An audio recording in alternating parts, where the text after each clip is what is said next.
So this will be a two-part session on supporting clients during uncertainty. The first part is going to be well, a little bit of information, and then about an hour or so of skill building and kind of assessment tools and different resources for you as a staff member or intern to really support clients, during this incredibly difficult time, and primarily around housing, but all the other uncertainties that we're all working through in our lives. We'll do some activities about kind of locus of control and boundary setting, which are two of the stickier topics, I think, within all of this. Then at 4 o'clock, we will have a representative from Community Legal Services joining us for the last 45 minutes for kind of the second part, to talk more about their housing assistance programs, some of the recent legislation and programs, and also have plenty of time for Q&A. We hope that this is interactive, so we have done some breakout sessions during, but we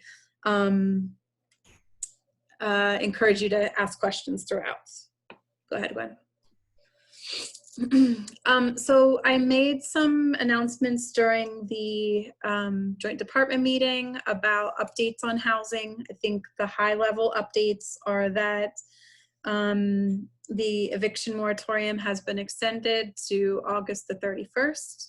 The city has elected for any renters and landlords within the city of Philadelphia to create a diversion program, so that prior to filing for eviction after that 8/31 deadline, landlords and tenants would be required to go through a mediation program.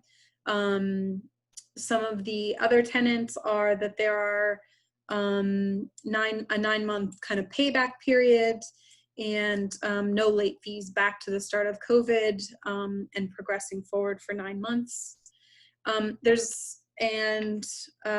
there is now a provision for damages related to illegal evictions, which is something CLS will cover.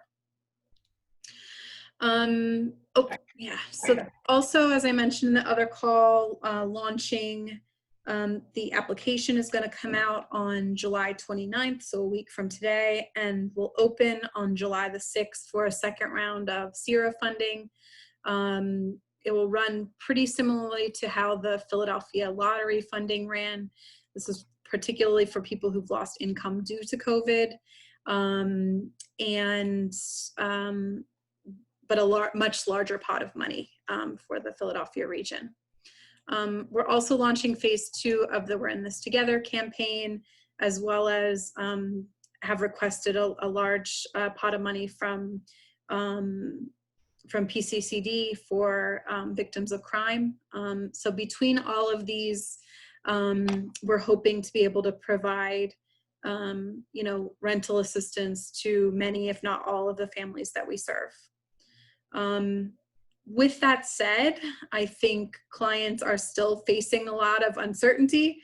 Even, if they got kind of the second round PA rental assistance, it still only covers up to $750 per month for up to 6 months. So that sounds good, but maybe someone's rent is $1,100 and there's still a shortfall. So I think, there's uncertainty for clients about what program they fit into, and even if they are kind of in a program, what it looks like, how to get through it, and maybe what shortfalls will look like. So I think today's topic is certainly really important.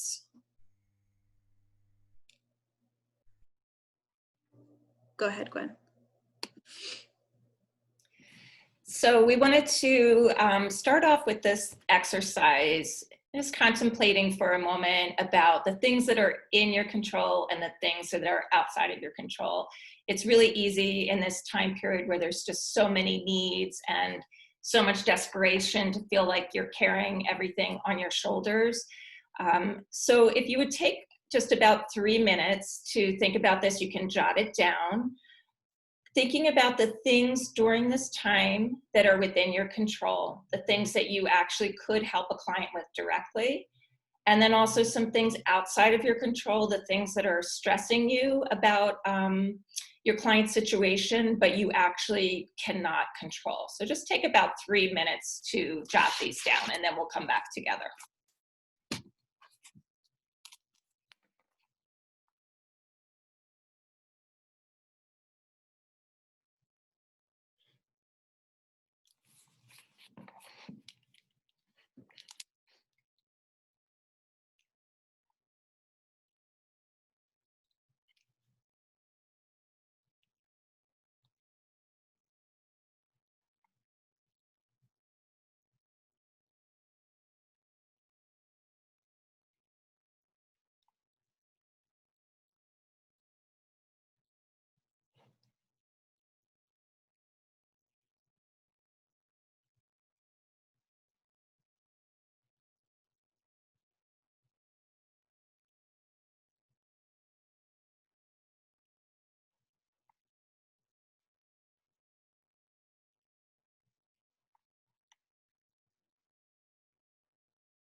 I'm starting to finish up.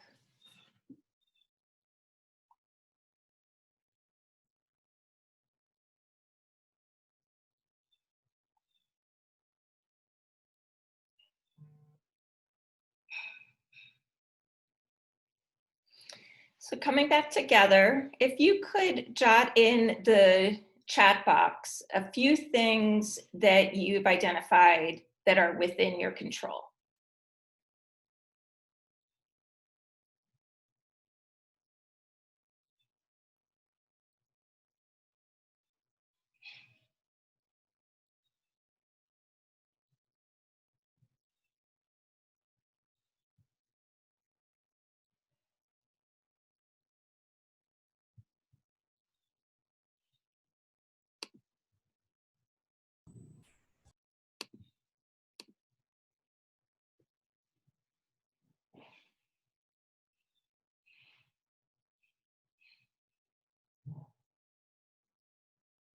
So does this mean that everyone's feeling like everything is out of their control? Oh, here they come. Okay, great. Okay, so just reading off a few, some things that are within my control: family time, eating, helping clients apply to PUA, UC right away, and doing internal referrals to help clients access additional resources, to check in with clients about their overall well-being, scheduling appointments, emotional support, listening, validating, referrals to other programs, check-in, food services, rental assistance, education services, transparency that we can't help with everything, but we'll do our best, consistent communication. When I check my Google Voice, text messaging, helping clients be aware of pending deadlines and what is needed, my response to clients, how I react, helping clients, helping my team, connection to resources. So there's a lot here, how I can care for myself, creating detailed notes for the person who will take over my position. So those are really great, very tangible things that are within your control. So jotting in the text back some of the things you identified that are outside of your control.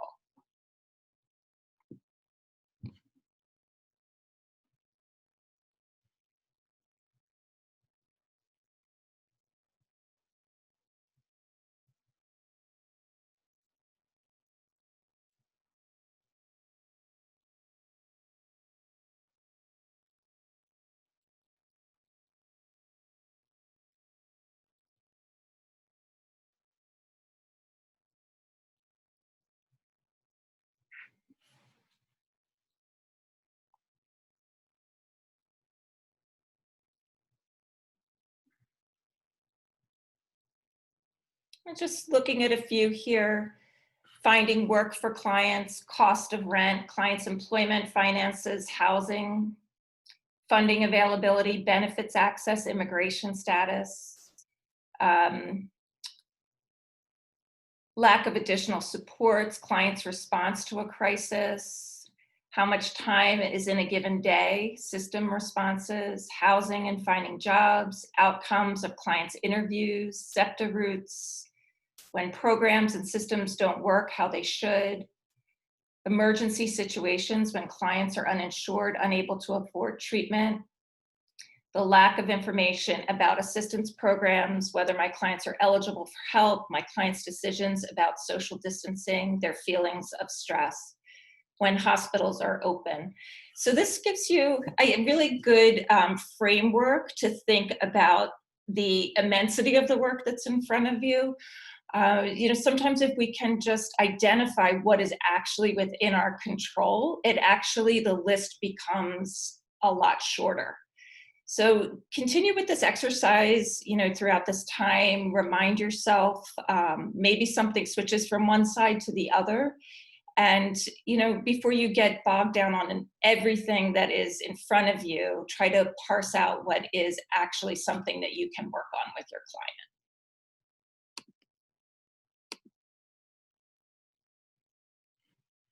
So Chrissy is going to talk a little bit about setting boundaries. Great. So I just want to take a few minutes to discuss setting boundaries with your clients, but also for yourself, especially during this time where we have a lot of clients with a lot of high needs, but also the fact that, this time of uncertainty, especially with COVID and everything else happening currently. So I think that the biggest thing when looking and talking about setting boundaries is to really discuss with your supervisor, what are the best ways for maybe your team, but also for yourself to really set those boundaries in non-emergency situations, but also in those emergency situations with clients, because it can be really difficult at times. And along with that, I think it's really important to be able to, set client expectations really early and consistency, which I think some of the most important aspects are making sure from the very beginning, clients are aware of, needing to schedule meetings when you are available. So the time of NSC operations, and then also what your actual role is. So many of times clients will ask us, questions that are really beyond our scope of what we do and what our role is. So it's being able to be consistent in that messaging to your clients and let them know that these are from the very beginning, this is my role, this is what I can do with you. And then if not, you can kind of see about ways that you're able to really help them in other ways to achieve their goals by, continuing the work that you're doing, but also fostering their independence on that same line. And along that, making sure you're defining your limits of the relationship and also what your role is. And something that I have done in the past for a lot of the high needs clients, it's also really important, or it could be very helpful for clients that are reaching out right now every single day to you, or reaching out to every other case manager. It could be helpful to try to schedule a weekly meeting so that clients know that they have their designated time with you every single week, that they're able to keep their list of questions that they can bring to that time for yourself and for the client to talk with. Another really big thing, especially during COVID and also just all the high needs that clients are currently having, is to be really aware of the amount of time that you are spending with each of these clients. There's a lot of different things that I think you could do to kind of better prepare yourself for some of, for some of that contact time. And some of it could even be right in the beginning of the meeting that you have with the client, to be sure that they are aware that I only have 1 hour for this meeting, and that so that they're aware that they have to make sure they get what they need answered, or all the topics that you have at hand are covered during that time. Not only is it good to remind them of, I have 1 hour to talk, or whatever it might be that you have allotted on your schedule, but it can also be beneficial that before you even talk, maybe set out the list of items that you know that you need to work on and achieve with that client, and then also allow them to discuss the main points that they needed to discuss as well. In this way, each of you can keep track of what you're really discussing, and setting that boundary to limit, not only the amount of time, but also to, going back to what I had said earlier, making sure you're keeping that definition of what you're there to work on and work and do with your clients. And then another big thing is making sure to promote independence. And many of us in social services, trying to avoid being the rescuer or the savior. Case management is a two-way street, and clients must put forth effort as well. So it's very important to make sure you're keeping that in the back of your mind. And something that I had said earlier today is, especially during this time, I truly believe that our clients are learning that they can do a lot more independently, and their strengths are really coming out in a new way. So being able to promote that independence and making sure that clients are, you're giving your clients the extra little push sometimes to be able to do certain things independently. That's really helping to set a boundary, not only for yourself, but also for the client, to avoid any of that dependency that could happen. So there are some signs of some unhealthy boundaries, which I think many of us have been a part of at one time or the other. So giving your personal cell phone numbers to clients, or telling them that they can call anytime they're having an issue, is something you would really want to try to avoid. Getting intimate, giving intimate information about yourself to your clients is something that you would want to try to avoid. Being too personal with clients can sometimes break that barrier of really working, being the person working with the client as compared to working for the client and stuff like that. Making sure that believing that the system doesn't understand, but only you do, therefore you must intervene. This is going back to not really giving the client that independence and the ability to do certain things on their own. Believing that colleagues don't understand when you defend your behavior with clients. Lending money, paying for goods for clients, and experiencing stress-induced reactions when involved in interactions with clients. That last one is, I think, a really important one to be aware of, because I think when we are working with clients, we often do feel that stress when there are high intense environments and things like that. But sometimes that stress, depending on how you're reacting to it, can really lead to you kind of moving down to like a different level of how you're working and your boundaries with that client. It's really important to learn how to, work with clients, but then not keeping those things like outside of the scope of what you're doing, but also like outside of your role as a case manager, and also out of your time with clients as well. So I think there's some really easy things that we can all do to reinforce a lot of these boundaries. Like we said, because this is really about yourself also, and your self-care in the end when working on those boundaries, and also the client's ability to reach self-sufficiency. So make sure you're setting expectations upfront with clients, and being consistent with your messaging, I think is key. Keep in mind, clients have a lot more abilities than you may think. Also be sure to keep your calendar up to date with your meetings, and try to keep meetings at the length set aside.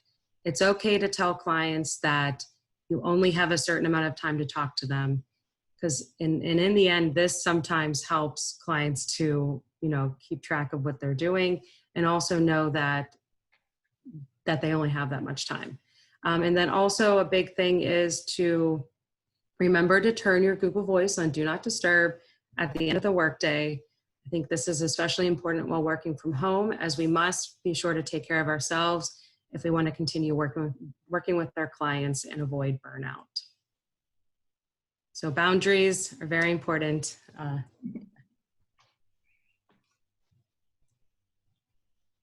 Thanks, Chrissy. So we have a couple of scenarios that we came up with. We'll just take a few minutes to think about this, and we'll we'll popcorn some ideas out. It's Thursday afternoon and you're meeting with your client. They're very upset because they are concerned that their housing situation might come to an end that week. What might you do to prepare your client for a potential housing emergency over the weekend?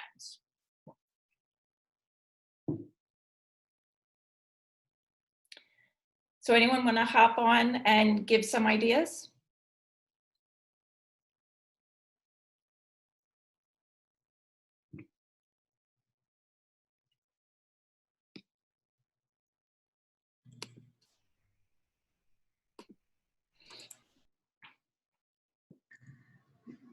So I think the first thing I would do is try to get a better sense of why they think the housing situation might be coming to an end, just to really get a better idea of the factors going on, because I have had experiences where clients think it's going to end, but it's really not as unstable as they think. And then try to work with them on some planning of, if it comes to an end, you have friends you can live with for the weekend. Or if it's a matter of finances, can you put down half of your rent towards the landlord just to extend the time a little bit? And if none of those are possible, then maybe giving them the phone numbers for some of the shelters in town and explaining what that process would look like so that they would really know how to do that. Since we aren't able, if it does happen over the weekend, we can't be able to call and set that up for them. Great, thanks, Kara. Anyone else want to add something?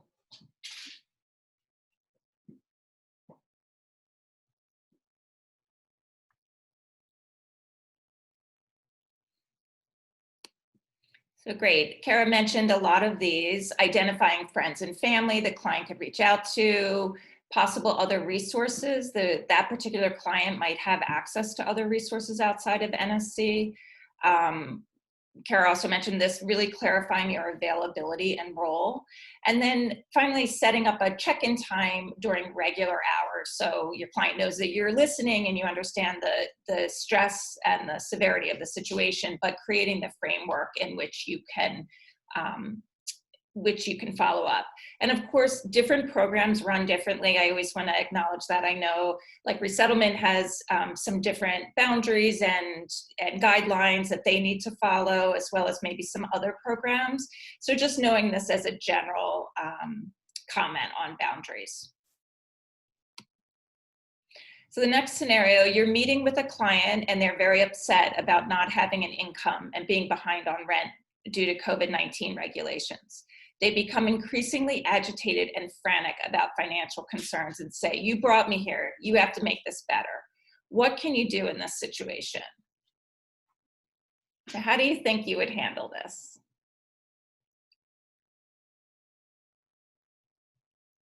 Even if you've had this situation and you didn't really know how to handle it, you can also offer that up as a discussion point. I guess I'd just remind them that it's generally just an unstable time for almost everyone right now, so they're not alone in this, and that everyone at NSC and all the different internal referrals are working towards helping solve this issue and just helping them become more self-sustainable and feel stable in general. Great, great. Thanks, Sydney. Yeah, I would echo what Sydney said. There's a cool phrase I learned recently, which is like, I can't control this, but I can control this. So I can't control that your like restaurant is not open right now that you were working at, but I can control like our internal referrals or like any money that's available through NSC. Or I can't control that like the SEPTA route is like very messed up due to everything, but I can control this other thing. And I think that would be like a really powerful phrase to use in a situation like this. Great. Just so that they know that we are here and available. Yeah, and that's a great way to also reaffirm your role, right? Yeah, great. I was also going to say, just to make sure they understand how the moratorium is working on evictions too, and explain to them that gives them more time to catch up in the future. So eventually if they get back to work, then, you know, they won't have to worry so much about the rent. That there, you know, there are things in place to try to help people in this situation. Great. So let me ask you this. Do you think it's important to actually respond directly to this comment? Or is it better to come to some of these other approaches that you all have mentioned?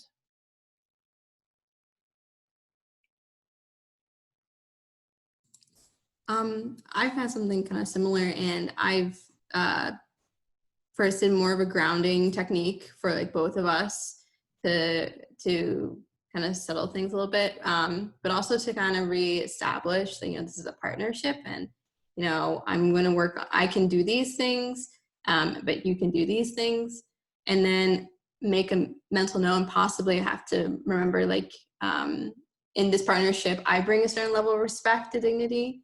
And so I need you to also bring a certain level of respect and dignity, because I've seen this escalate if you don't, you know, confront this early on. Yeah, yeah, great. I would say that it was also really important to make sure you don't sometimes say, you know, we will make this better, because some things are out of our control, and also things that are not something that we can or are able to do. So just being sure that you're using some certain choice language when discussing with clients. Yeah. Yeah, those are all great input. And I think also, if you are going to kind of address this, maybe address the feeling that's behind that, not the actual words, right? It's really an expression of someone feeling helpless, or like they thought that you would be able to help them and now they're finding out that you can't. So, you know, maybe not going so personally with this statement, but more along the lines of, you know, addressing the stress that that person is feeling, to lead into a conversation of actual steps that can be taken. So just a quick reminder of our just basic principles of motivational interviewing, trying to ask, well, first of all, I'm going to read this little thing at the bottom because I think this is important. Motivational interviewing is a communication technique around change that focuses on the client directing the change rather than the professional dictating what the client should do. So, you know, I think there are some times where we really have to give very direct advice, because there's, you know, it's the difference between something happening or not happening. But oftentimes the problems that we're facing are more complicated than that. So asking open-ended questions, not just yes, no questions, using a lot of invitational language, trying to keep a tone in your voice that's more invitational and less directive. Creating affirming comments, which this goes back to what Chrissy was mentioning, that our clients have been through a lot and have, you know, have made their way through many difficulties, and maybe they have already taken steps or demonstrated strengths that will really work for them in this scenario. Reflective listening, you know, repeating back without it sounding too robotic. You know, you don't want it to sound like you just learned this technique and now you're trying it on for size, but really demonstrating that you're hearing what they're saying. And then doing some summarizing and normalizing about the conversation, trying to contain the conversation so it doesn't go off into every problem that's happening for the client, but just focusing in on the one that you're able to address in that moment. So we'd also think about some of our de-escalation. When can we actually go back to the last one? Yeah. I was wondering, I just know that this has come up, and I think we have the time maybe just to talk through what this might look like. Sure. In a little more, I think we have the time, do we? To spend like Yeah, no, I think we're okay. We're at Okay. 3:32, so we're okay. Okay. I was wondering if maybe we can popcorn up just like around going back to work. Like, how would a conversation around motivational interviewing, like a client's thinking about going back to work, but they're receiving pandemic unemployment, how would you, like, maybe what would that look like? Can anyone give like an invitational language for how you might start that conversation?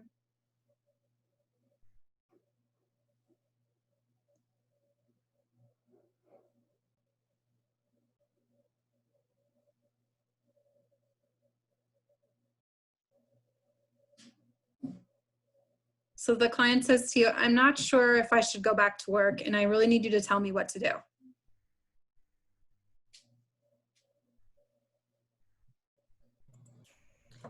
I might start by just asking the client their reasons and then their feelings for for why they're saying that, and then perhaps unpack the conversation from there and really get to what the client wants to do and what they feel comfortable doing.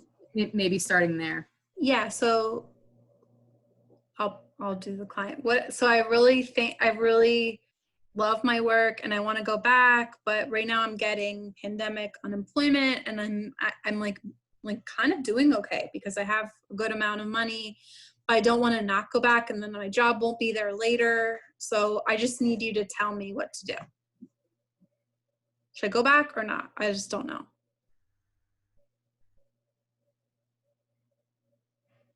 Anyone have affirming comments or reflective listening they could share? I mean, you could obviously affirm that it's a tough decision, and whenever people do ask me for advice, I always say, I can't make this decision for you, just very upfront about it, because only you know your circumstances, you know it best, and I'm here to support you in making a decision and provide you with the information you need to do so. And I definitely want to make sure this is your choice, because ultimately it's going to be affecting you. And so I think validating that it's a hard decision, and reinforcing the idea that the client can make their own decisions, and then being there with them through the decision-making process. Great. Any other thoughts on this, on how you might approach this? I think just also checking in to make sure that they have all of the necessary information, about PUA versus PUA and working and all that, just to make sure they clearly really understand and know what this decision, how it will impact their money.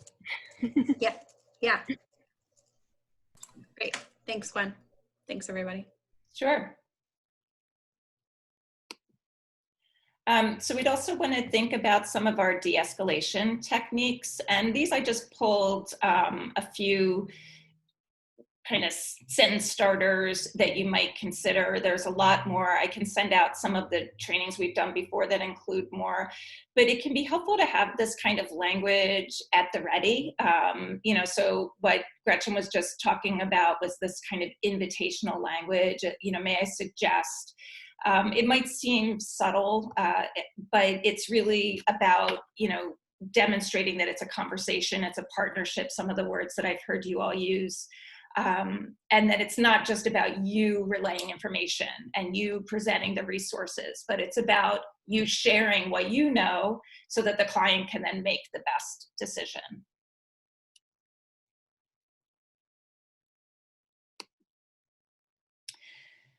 So this is something that I got from a training I did recently with Michael Tyler Ramos, had a couple of people presenting, and I thought this was a really great resource to use, and she let me create an infographic, which I love to do. So now we have this. So this was a good way to kind of have an assessment with your client. And when I say assessment, it doesn't mean that you're automatically going to offer a solution to that thing, but that you're just creating a framework to talk to your client about all the things that are going on, see what's changed, how the client's doing.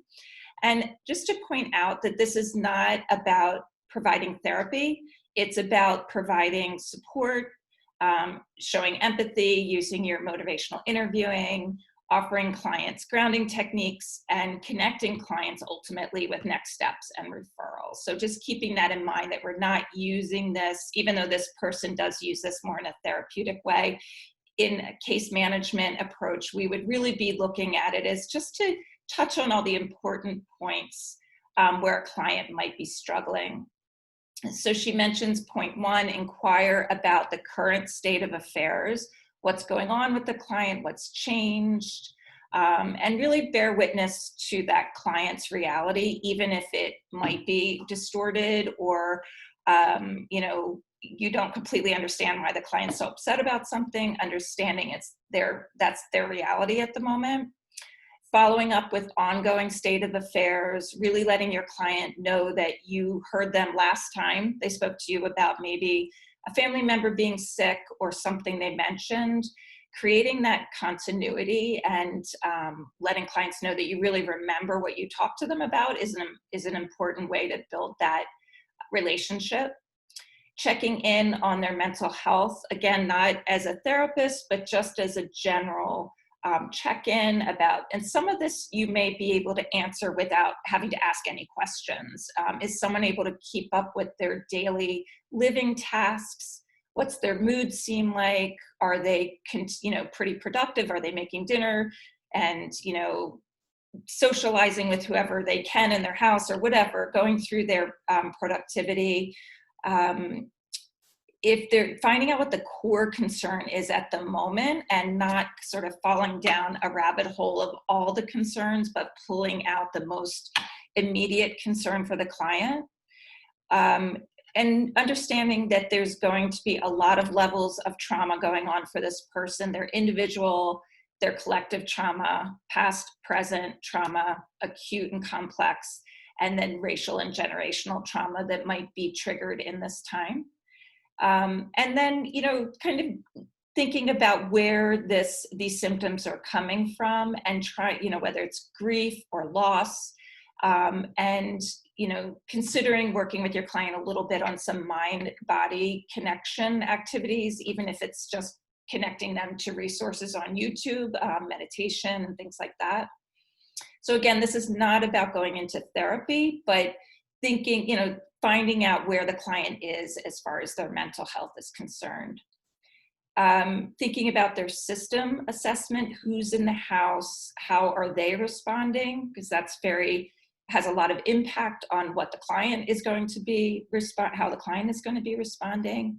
And always identifying supports outside of NSC, I think is really important, that they understand that maybe they do have other supports that they need to include. And then finally, a safety assessment for various different things, their physical safety, their psychological, emotional safety, COVID-related safety, basic needs, and always making sure that you're up to date with their safety planning and emergency resources. We talked a little bit about this during our recent critical incident training, which I can send out to you all, and really being prepared, especially while we're off site, to have the information that you need at the ready so that you're not kind of digging around looking for it. All the safety numbers that client might need, the person's emergency contact. A lot of that is an apricot, but since we're kind of in this for the long haul, it would be good to have it, together for each client.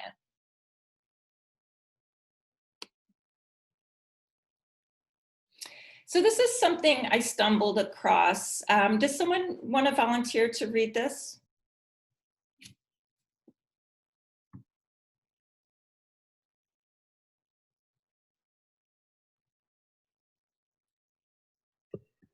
It says, I am here to listen, not to work miracles. I am here to help people discover what they are feeling, not to make feelings go away. I am here to help people identify their options, not to decide for them what they should do.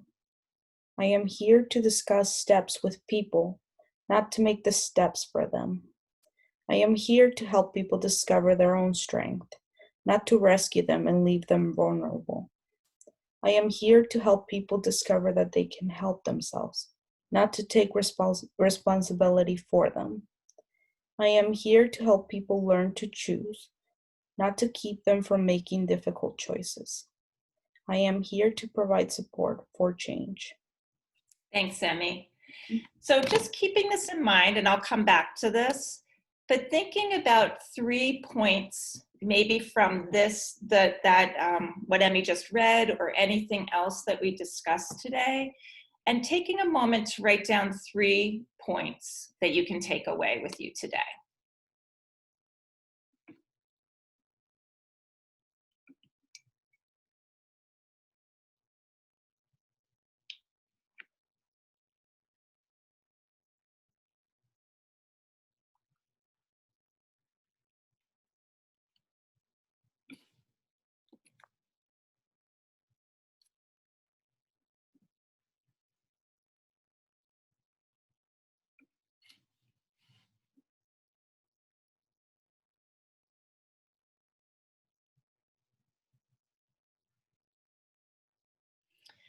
So I know that we're going to leave some time for questions, but before we move on, does anyone have a reaction to any of these or something that resonates for you in particular?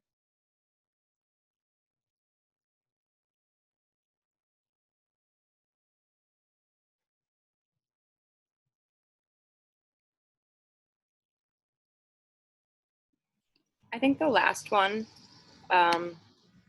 is particularly good to see, like, written down as a solid thing. I'm here to provide support for change.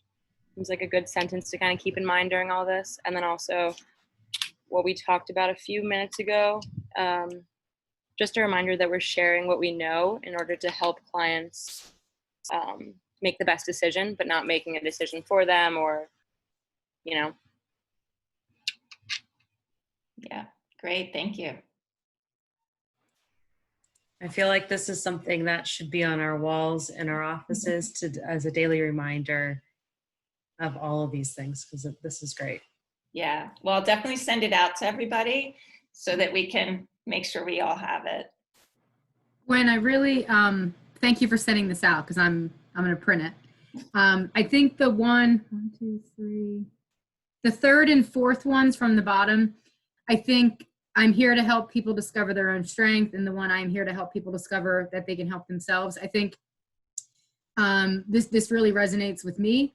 But I think also with the RMP program, we are responsible for refugees in their first 90 days. So I think it's just, reminding myself and my team of these statements, and then balancing that with what we're required to do, but then also empowering them as well. So thank you.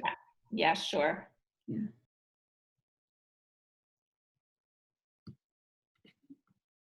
So I think the one that stood out to me the most is this one here, because I know I personally am very uncomfortable with someone being faced with a difficult choice. That's like, it doesn't mean that there's a good choice and a bad choice. There might be two bad choices, and one is better, or one is the one that clients decide to make. So I know that that's something I have difficulty sitting with, knowing that maybe there's not a happy choice in the end. Great. Did you want to say something, Brenda? Yes, I'm just looking at the one that says that I am here to help people discover their own strength, not to rescue them and leave them vulnerable. I think part of the job that we do is to hopefully ensure that our clients learn to become independent and are able to navigate systems on their own, and they're able to learn how to advocate for themselves, because they're not going to have a case manager for their forever. So I think that's what resonated with me the most. Great, thank you. So I'll send this out. I'll make sure everybody gets it. And just a quick reminder that none of us are in this alone, and it's really important for us to also find out where our resources and supports are. We have a lot of opportunities for supervision, and each type of supervision offers a little bit different focus. And just remembering that the benefits of supervision are increased critical reflection, increased feeling of support, increased development of professional skills, enhanced accountability, improved efficacy, and decreased feelings of isolation and role ambiguity. So we'll be, I'll send out more about this, because I know we don't have time to talk about it now, but making sure that you really consider putting this supervision on your calendar every month. We talk about some topics that are really important, and I know that I've heard from people that have attended how much it has really helped them grow as a case manager, to hear other people's input and resources, but also get support when we're just feeling bad about something, knowing how to handle it, and having a safe place to really talk it out with other people that are doing similar work. So Gretchen, did you want to do some questions before? Yeah, I'm actually thinking maybe a quick we have time for a quick breakout of maybe like highlighting one of your 3 takeaways, and then what you feel is going to be the most challenging part of, what has been or what will be the most challenging part of supporting clients. Maybe Gwen, if you can do like small groups of like 3, so people really have some time to chat for a few minutes. Okay.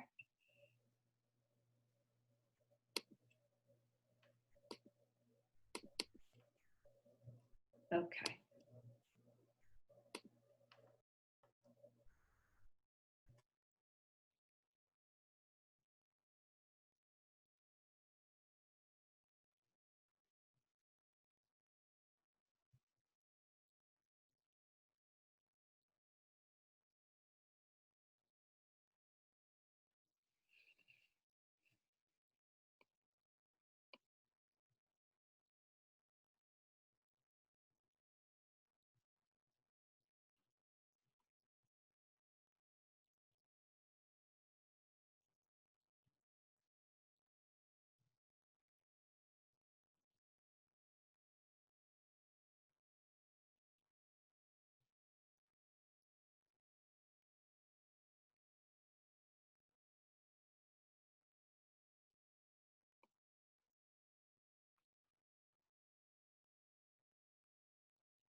We're back.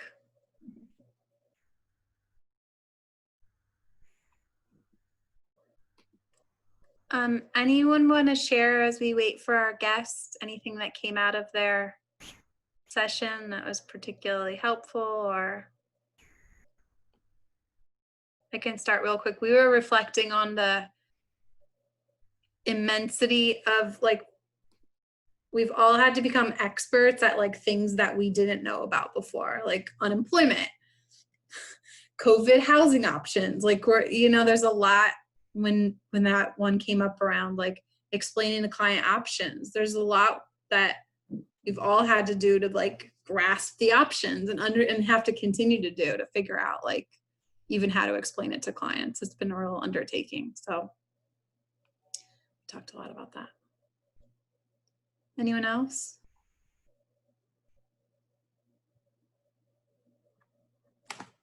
Yeah, we were talking a little bit, Gretchen, about how, you know, this time is so unique because it's like normally a lot of these services are just for very vulnerable people, but now it's for so many more people than normal. And I feel like is the most overwhelming thing about it, is that it's how many people are in the same situation. Yeah.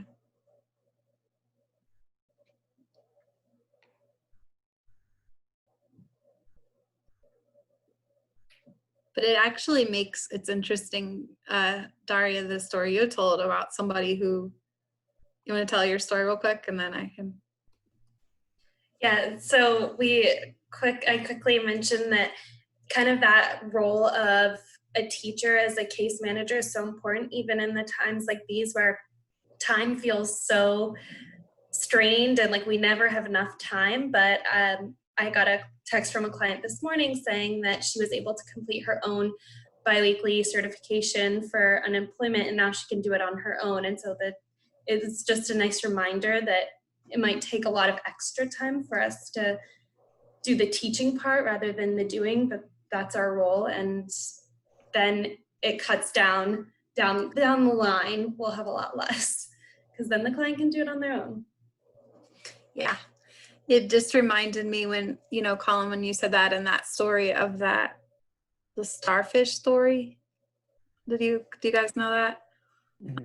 I'll send it out after this, but the gist is a little boy throwing starfish back in the ocean, and the old man comes along saying, "Why are you doing that? There's thousands of starfish here. You'll never get through them all." And then he says, "But I made a difference for that one." And I think that's, you know, it feels really immense, but when you do get somebody through a program, or when you teach that person, I said to Daria, you know, I guarantee that lady is now a resource in her community that's like, "I heard you know how to do the unemployment thing. Can you help me?" You know, and it's how empowering that must be for her to have the sense of accomplishment and to also, you know, be that resource and that leader. It's really, really empowering. So other thoughts, ideas that came up?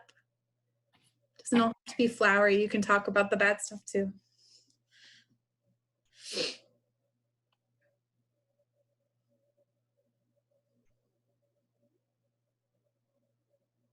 Our presenter's not here yet, so I just will share.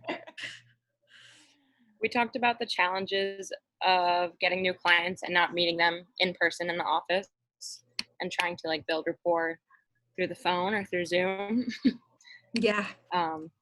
Yeah, so working on that for a while, I guess, in the future. Great. Yeah, thank you for that. Thanks to everybody who shared. We have Tony with us now from Community Legal Services. Hello. So thank you so much for being here.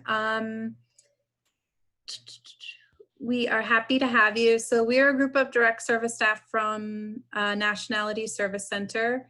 And we've just finished about an hour talking about boundary setting and locus of control and how to support clients during this really challenging time. And now we want to hear a little bit from you about everything that's going on in the tenant and housing world, and kind of how we can support our clients through this time. So thank you so much for being here. For sure. Thank you for having me. So my name's Tony. I'm a paralegal at Community Legal Services. Pretty excited to be here. I think in my own work, I've been trying to better connect our services with immigrants, especially here in Philadelphia. And something that people are often surprised to hear is that immigrants, regardless of their documentation status in the US, still have the same rights as tenants to a legal process and eviction. So that can be sort of a foundational conversation that I try to have when speaking with sort of tenant, sort of immigrant rights organizations in these types of trainings. I was actually really curious to hear, I don't know exactly how to aim this sort of intro. I didn't know how much experience people have with the legal process of eviction. You want me to start very basic or like cover just some of the... I think, yeah, you can start with kind of the basics, and then people can pepper in with questions. For sure, yeah. And I just want to let you know, we are recording it for staff who missed it. Is that okay with you? Oh yeah, that's fine. Okay. So I just dropped into the chat the website that we have up through the Philadelphia Eviction Prevention Project. So PEP is like a group of legal services agencies that are providing representation in court, but also sort of general information outreach about tenant rights.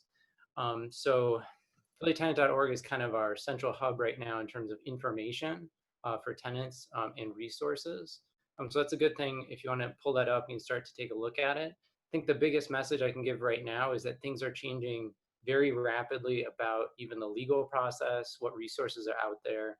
You may have heard that the city had this fund that's closed, but there's now going to be a state fund, but it hasn't opened yet. So those are just some examples. The city council just passed a protection act on Thursday. It's a veto-proof majority. It hasn't been signed by the mayor yet, but it includes a package of 5 bills that's actually going to change sort of the immediate timelines for eviction here in Philadelphia and provide some other protections. So I just want to float that out there before I talk about anything else, because all of this is actually in flux right now. I just came off of another meeting where we were talking about what does this mean? How does this impact our, our clients and tenants more generally? So broadly, I can say that what city councils decided to do was extend the moratorium on evictions through August 31st. What does that actually mean? How does it play out on the ground? We don't know right now. We think that the courts are going to continue processing evictions. So that can be very confusing for our clients, still getting eviction notices, still being summoned to court.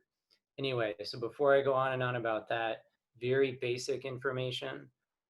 Tenants, you're a tenant here in Philadelphia and in Pennsylvania. You can be a tenant by having a lease agreement. The lease can be an oral lease, and that sets out sort of the terms of sort of your relationship with the landlord. If the landlord wants to end that relationship or try to evict you, the landlord has to go through a legal process. What does that mean? That means that depending on your lease, there's notice that has to be given to a tenant, and then the landlord has to file an eviction complaint in court. So we can actually look that information up. It's publicly accessible. That's a whole nother story about eviction records. But a landlord has to bring an action and be scheduled for a hearing and obtain a judgment in court. Typically, outside of coronavirus time, that process takes about 3 to 4 weeks between a filing and a hearing being scheduled. And then after the hearing, if there's a judgment obtained by the landlord for possession, there's a 21-day timeline minimum before a lockout could take place. Here we are in coronavirus time. I have absolutely no idea what's going to be happening in terms of timelines or what to expect. We know that 14,000 people applied for rental assistance in May. Typically, there are about 1,600 filings for eviction every month in Philadelphia outside of coronavirus times.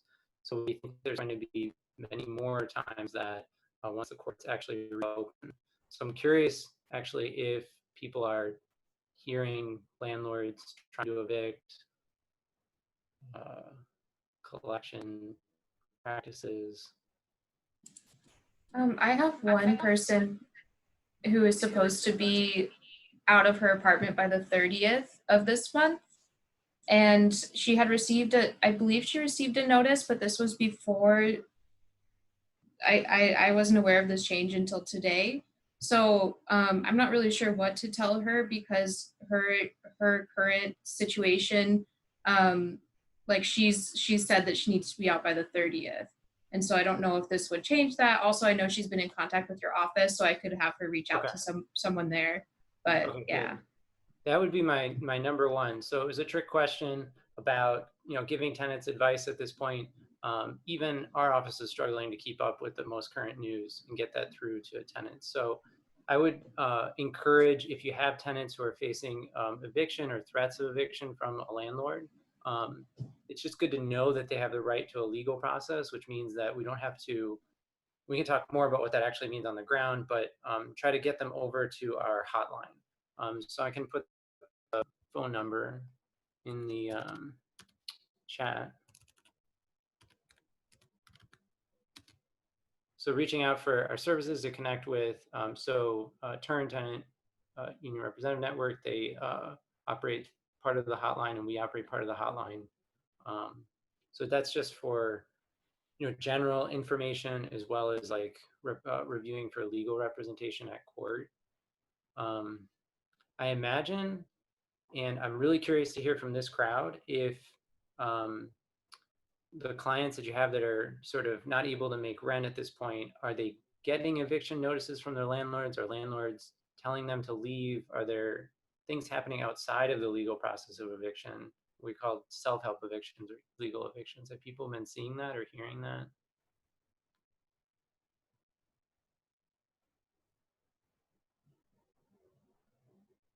Okay. Well, We haven't heard a lot of that, no. okay.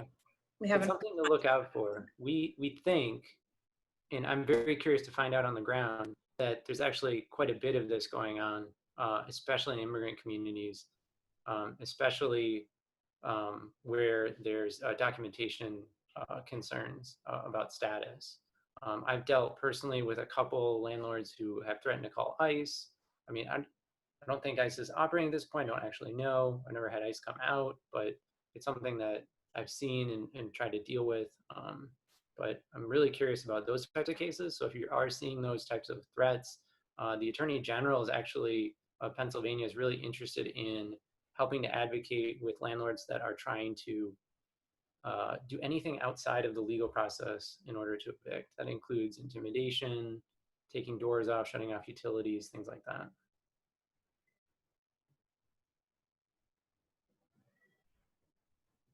People have questions about that? So Tony, if we do hear of that, even you're saying even like the landlord calls the client every day, that's not allowed? And we should refer them to the tenant line, like calls them and harasses them, not just calls them to say hi. Yeah, exactly.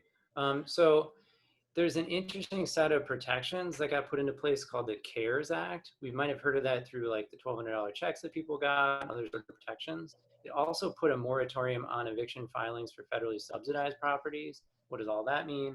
Like public housing vouchers, but also, interestingly, mortgages backed by Fannie and Freddie. And that law put out some guidance about saying that landlords can't send notices saying that they're going to evict. They can send letters saying that the tenant owes money. So that doesn't apply to everyone, but maybe sort of answers your question, can a landlord call and ask for money or ask for rent? Generally, yes, but there are sort of unfair debt collection practices too. So you can ask the landlord not to call during certain hours or call repeatedly. Great, thank you. Sorry, that was a long-winded answer. No, thank you, that was great, yeah. And we did send out that map of how you can find which properties are federally whatever backed. There's like some finder thing. Yeah, unfortunately, that tool, I think, is only for when the building has 5 or more units. Oh, okay. So there may be So- more ones that then are on there. Exactly. Yeah, here in Philadelphia, most, we don't have a lot of tall buildings. I mean, we have some, but a lot of the rental housing is, single family or, duplexes, things like Mhm. that. So we're very curious about how the court's going to enforce those protections, considering, landlords could just go and not mention that they have a Fannie or Freddie Mac mortgage. Sorry, I don't know if that's too much detail. No, that's great. And Tony, I just want to thank you and the team over at CLS. We had a situation where one of our landlords wouldn't let a client back in. He had stayed in a park a few days, but when I informed her about the current laws, so I was educating her, she then was able to cooperate. So I think part of it's working with clients, but then I think the other piece of it's educating landlords about some of the laws and things and the moratoriums that are out there now. So yeah, I just wanted to share that. Yeah, thanks for saying that. Actually, I think that my experience with the self-help eviction or illegal lockouts is that, I've had conversations with landlords where there were like language barriers, and just getting on the phone with an interpreter, like it was a Mandarin speaking landlord and a Spanish speaking tenant, and they were just like working through their children, and it was a mess. So like finally getting through to the landlord and explaining, even that they had options in terms of like forbearances through their mortgages, because all these mortgage companies are offering forbearances at this point. So if a landlord saying like, you need to pay me because I can't pay my mortgage, well, maybe they don't know. I mean, trying to be best interpretation of the situation, but maybe they just don't know that they could apply for forbearance where they could, have a period of time enough to make mortgage payments. So a lot of those resources are actually on the phillytenant.org website. So I encourage folks to just like get a little familiar with it if you're dealing with tenant issues at all, just so you have some understanding. But I would caution as well that like a lot of these programs are like changing. Unfortunately, we don't have sort of a coordinated federal program saying like this is what's going to happen with housing. What's that meant is that we have this patchwork of like states and cities doing different programs with different requirements. So a lot of things are changing quickly, and we're hopefully going to have the most recent information up on phillytenant.org. The reason on Philly Tenant we don't have Thursday's information is because it's super unclear right now, because city council can't legislate what courts do. So like how exactly are they going to extend this moratorium through August 31st? We don't know. We're advocating with the courts to just do it voluntarily. But it's obviously creating a lot of confusion for people.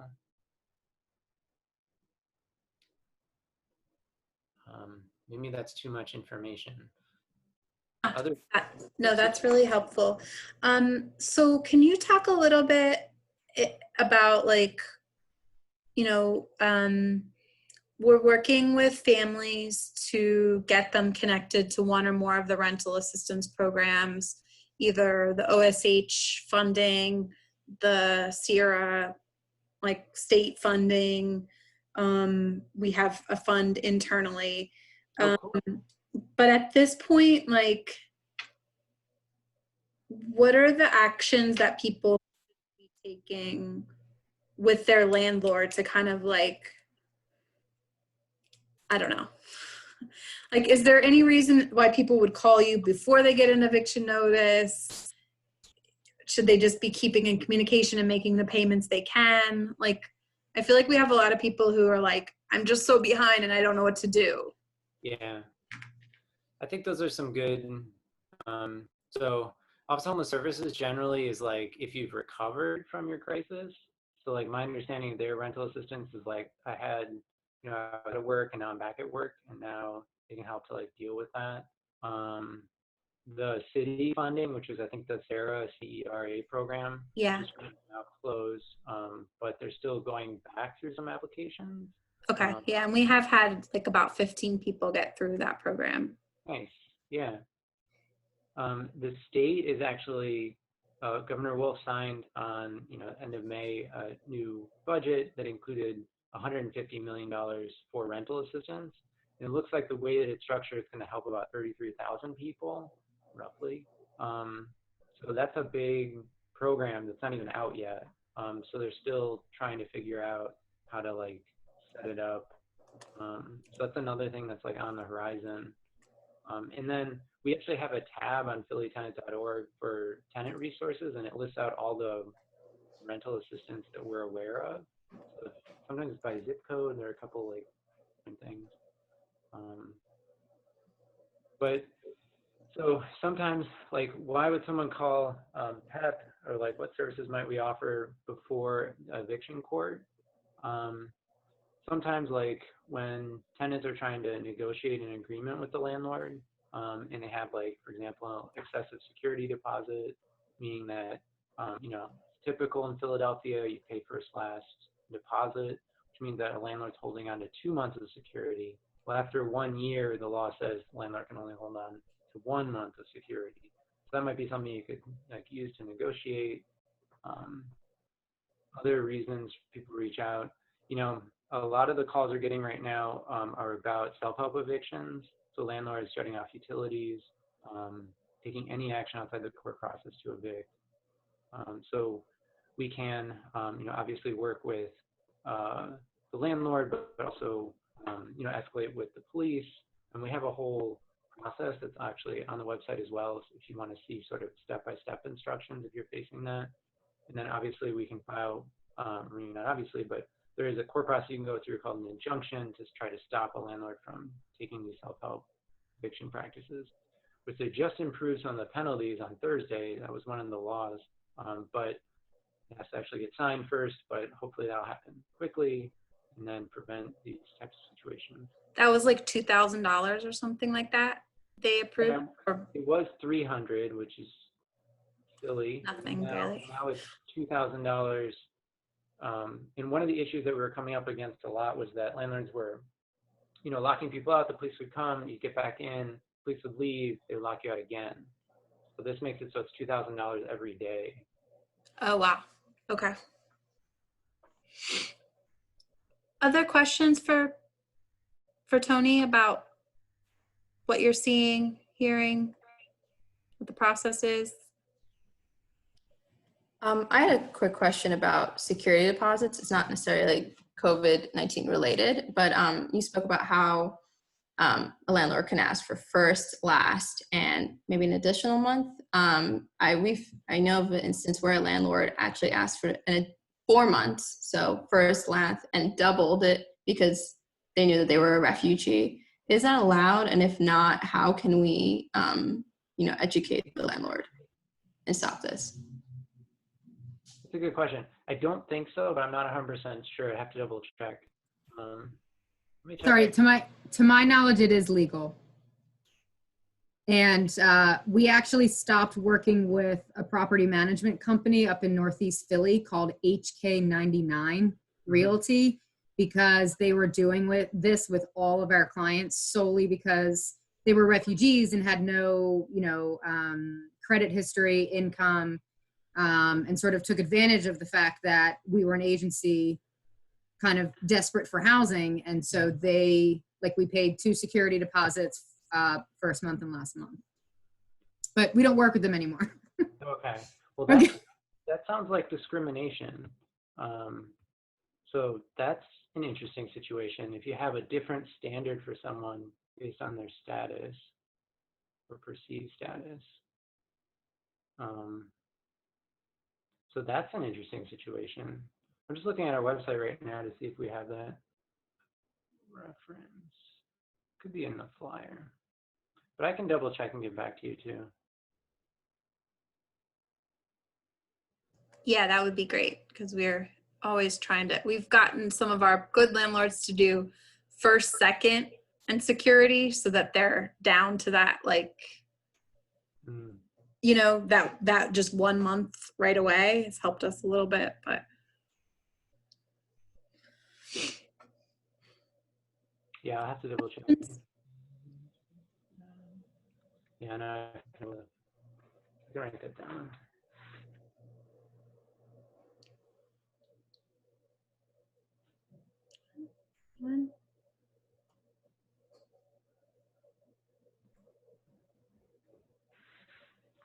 Other issues people are seeing? I'm really curious. What are you hearing about utilities? Like, we heard that Pico is going to put, or who's doing yeah.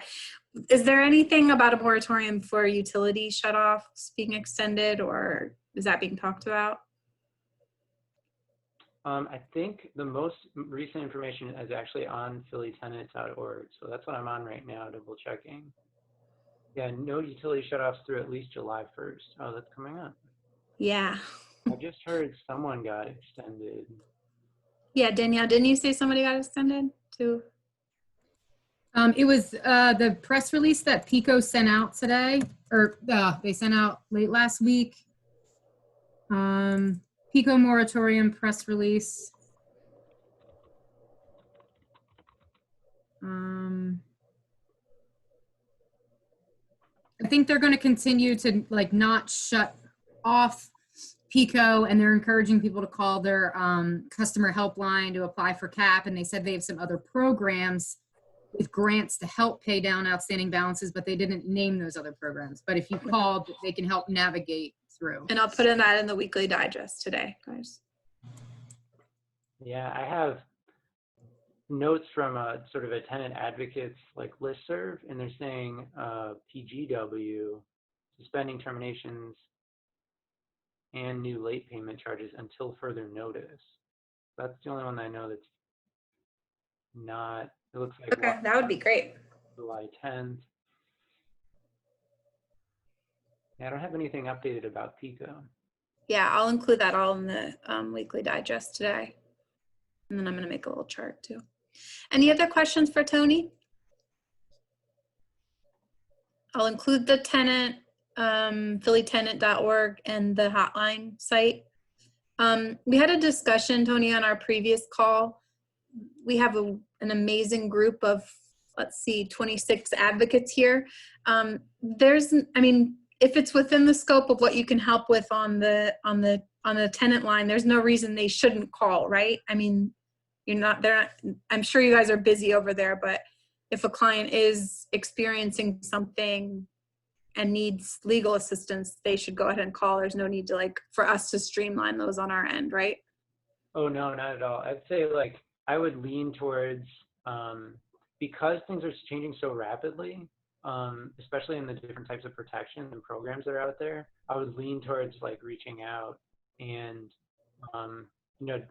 for sure checking the phillytenant.org if it's a shut off question or something like that, because it's just, there's too much information. We're even having trouble keeping up with all of it. So hopefully next week we'll actually have something more concrete in terms of what the moratorium actually means. The other protections that got passed on Thursday included no late fees for a period of time, requiring landlords to enter into payment agreements with tenants, and that's a 9-month payment agreement. So that means that any money that's owed from March through the emergency period, which looks like it's going to be August 31st, any money that wasn't able to be paid during that time period, a tenant can then enter into a repayment plan through, I wrote this down, May 31st of next year. So they can break up those payments. It's in addition to your regular rent, which, we already know that rents are too high. So, it's not exactly a miracle, but it's something at least to try to keep people in their house. The other bills include a mandatory negotiation or diversion program. We have no idea how this is going to be implemented right now. There is a pretty big loophole that says that if someone can't get scheduled for this mediation within 30 days, then the landlord can go to court. So there's a potential for a lot of confusion for tenants getting that information out in terms of what tenants are actually even entitled to in this period.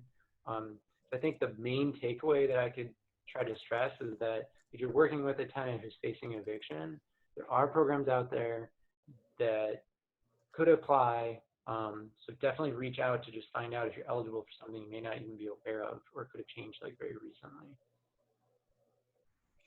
And do you have interpretation on the hotline if the client calls themselves? Oh yeah, for sure. So our turn is maybe answering live. I don't know. But our section is like you leave a message and then we call you back so we can actually get an interpreter on it. Awesome. Great. Thanks. Maybe we can work on a flyer to get out to former clients too, because I know we talked about that earlier today too. Any final questions for Tony before we wrap up? Well, thank you so much. This has been really helpful. And I imagine not you personally, but if you're staffing some of those return calls, they may be to these folks right here, because we're just trying to wrap our heads around everything that we can, you know, kind of attach our clients to that might be able to support them. So we really appreciate your time. Yeah, for sure. Let me put my email and my phone number. Great. I'm very interested in working with immigrants who are facing tenant issues or landlord-tenant issues, and making sure that we navigate that process, because I know especially for undocumented people, there can be a reluctance even to engage in the legal process of eviction, which actually there could be a lot of benefits. So I'm really trying to figure out how to make that happen. So please let me know. Great. Thank you so much. Sure. Thanks for having me. All right. Thanks, everybody. I think that's it for today. Have a good one. Thank you. Thanks.